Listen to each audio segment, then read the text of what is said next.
Y en esta clase, algunos mitos sobre la proteína. En realidad vamos a hablar de dos. El primero es el término de, es que esta prote viene de leche grass-fed. Entonces, y nos la venden como si fuera la tapa el perol. El tema con esto, primero debemos entender que es grass-fed o lo que se llama alimentación de pastoreo. Consiste en una alimentación pues, de pasto. Con el sistema tradicional tienden a ser alimentadas con lo que son las vaquitas, con granos, en este caso con cereales y demás, alimento concentrado, por decirlo de alguna manera. Y también se, no sé si la palabra es mezclar o se complementa con una práctica que se llama free range, que significa que se mantienen a las vaquitas en campos abiertos para que coman y estén relajadas y cero estresadas y demás. Entonces, estas prácticas del tipo de alimentación, de cómo las tienen, cómo las tratan, cómo las cuidan, van enfocadas en mejorar la salud de los animales y un trato más humano. Y está muy bien. Ahora, la pregunta del millón, ¿existe una diferencia con respecto a la leche, que es de donde viene la prote, de una vaquita tratada o con alimentación grass-fed con respecto a una vaquita eh, mm, del sistema tradicional? Y ojo, acá ya estamos dejando de lado lo que es términos de el trato a los animalitos y ese tipo de cosas. Nos vamos a enfocar en composición de la leche con respecto a los dos sistemas, ¿ok? Es importante comprender, igual sucede en los humanos, que la composición de la leche va a variar de acuerdo a la raza del animal, o en este caso de la vaca, las vaquitas, el clima en el que esté, no es lo mismo en el trópico que en Costa Rica que en Suiza, por ejemplo, en la zona geográfica, y no es lo mismo un lugar frío, un lugar caliente, y la alimentación tal como lo vimos ahora. Y esto va a cambiar en la leche, todos estos factores, lo que cambia en la leche es la composición, ojo acá, de los ácidos grasos, es decir, de la grasita de la leche. Y da como resultado que el tema de pastoreo nos va a aportar o va a ocasionar que la leche, la grasa de la leche, tenga una mayor cantidad de omega 3 ácido linoleico conjugado, y hay un cambio en lo que es la cantidad de grasa saturada que pueda tener la leche y tal. Sin embargo, la proteína, los aminoácidos, los bloques que hemos visto a través de todo este curso, se mantiene igual. Entonces, si yo agarro la vaquita y le doy un tratamiento, ni que fuera, ¿verdad? Una medida. Si la agarro y la alimento bajo el sistema grass-fed y otra normal, partiendo del punto que es la misma zona geográfica y todo igual, vamos a tener cambios en la composición de la grasa, la cantidad de grasa y la composición de esa grasa con respecto a una de cada otra, pero la proteína se mantiene igual. Entonces acá el toque o el chiste es si voy a consumir la grasa, y esto también aplica para la carne, ¿ok? Pero ¿qué pasa con las proteínas en polvo? Y aquí es donde es importante comprender el proceso.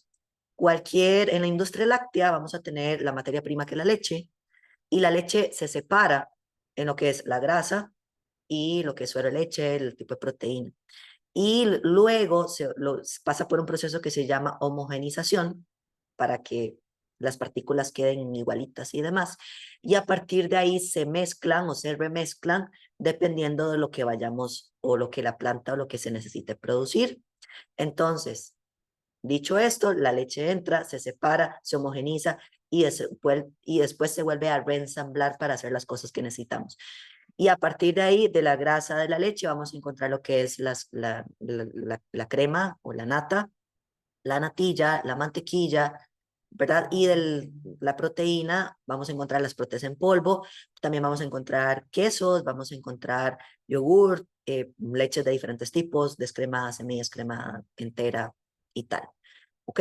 Y esto es importante, porque en el caso de las proteínas en polvo, lo que hacen es que hay una separación absolutamente total de la grasa, porque la grasa se pone rancia y pues va a descomponer la proteína, por supuesto, digamos, si lo tenemos en un polvo, y pues evidentemente no es lo que sucede en la industria. Entonces se separa completamente. la proteína de la grasa. ¿Y por qué les contamos esto? ¿O por qué les cuento esto? Porque entonces, de ahí, si no me voy a comer la grasa, ¿para qué voy a gastar en una proteína muchísimo más cara solo porque viene grass fed? Porque al final, si el chiste está en la grasa, pero la proteína en polvo es solamente proteína, la cual ya vimos que no cambia su composición, como que me sale más caro, ¿verdad? O sea, no tiene sentido. Y volvemos a lo mismo. Si yo estoy considerando el consumo de la grasa, ya sea de esa carne o del lácteo, ¿verdad? O del producto, ahí sí puede tener sentido, pues, escoger el tema grass-fed. El otro mito muy común es el tema de las hormonas. Ay, es que esta leche tiene hormonas, esta leche no tiene hormonas, es que esta proteína no tiene hormonas, y tiene hormonas, y entonces me van a salir cosas y así. Y resulta, sucede y acontece que en general los controles del manejo de tratamiento de los animales son sumamente rigurosos para garantizar la seguridad del consumo humano. Eso es un tema ya de legislación. Pero bueno, no importa, nos vamos a imaginar que efectivamente es lo que nos encontramos en Internet, que los tratan como los tratan, porque recordemos que mucho de esto también son cosas inventadas o sacadas de contexto. Pero nos vamos a imaginar que efectivamente me voy a tomar una proteína o una leche con hormonas. O que venga una leche que se les pasó la mano con las hormonas. Primero que todo debemos entender que para que una hormona tenga efecto en nuestro cuerpo o en ¿verdad? En algún tejido, se debe unir un receptor con la hormona. En este caso pensemos el receptor siendo un candado, la hormona siendo una llave.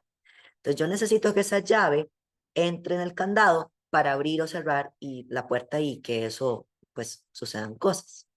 Entonces a partir de esto, vamos a asumir o se asume, ¿verdad? Que la hormona tiene que llegar al receptor. Y entonces aquí vamos a tener dos escenarios.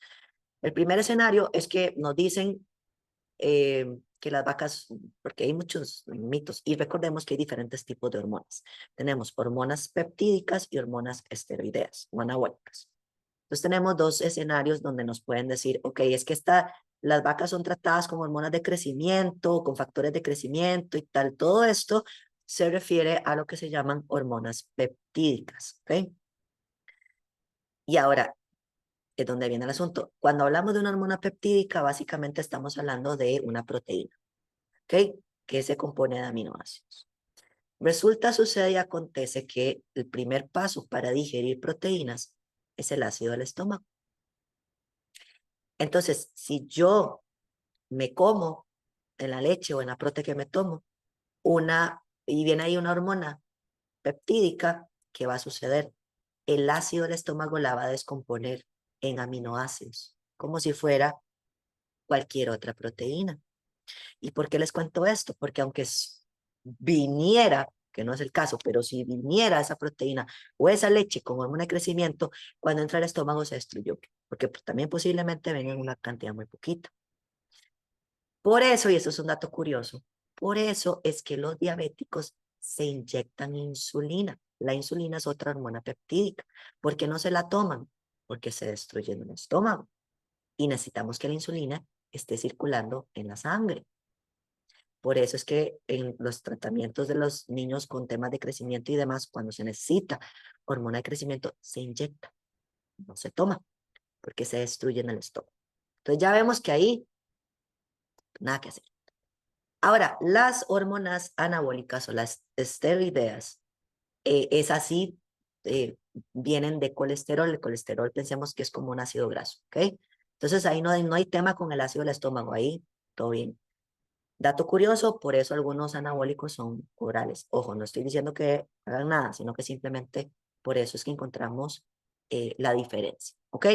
Ahora, entonces, si esas entran efectivamente, digamos, y yo me tomo una leche con hormonas así.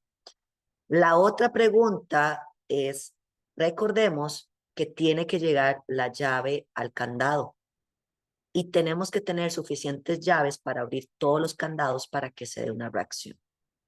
Entonces, partiendo del punto, y eso es importantísimo, partiendo del punto, cuando sucede que la leche viniera con trazas de hormonas, no es como que tenemos el efecto de ahí, si no estuviéramos todos como Hulk, de tomar leche, ¿entiende? Porque la cantidad que llega posiblemente ni siquiera se va a llegar a ligar a los receptores necesarios para generar un efecto que nos, de que le tengamos miedo, ¿ok? Y por eso es que esto es un mito, porque por un lado, si fuera el caso, se destruye, y por el otro lado, posiblemente no tenemos la cantidad suficiente, porque si no, imaginémonos, ¿qué sucedería? Y ahí es donde está el tema de que a veces la información que encontramos en redes no es necesariamente la más exacta.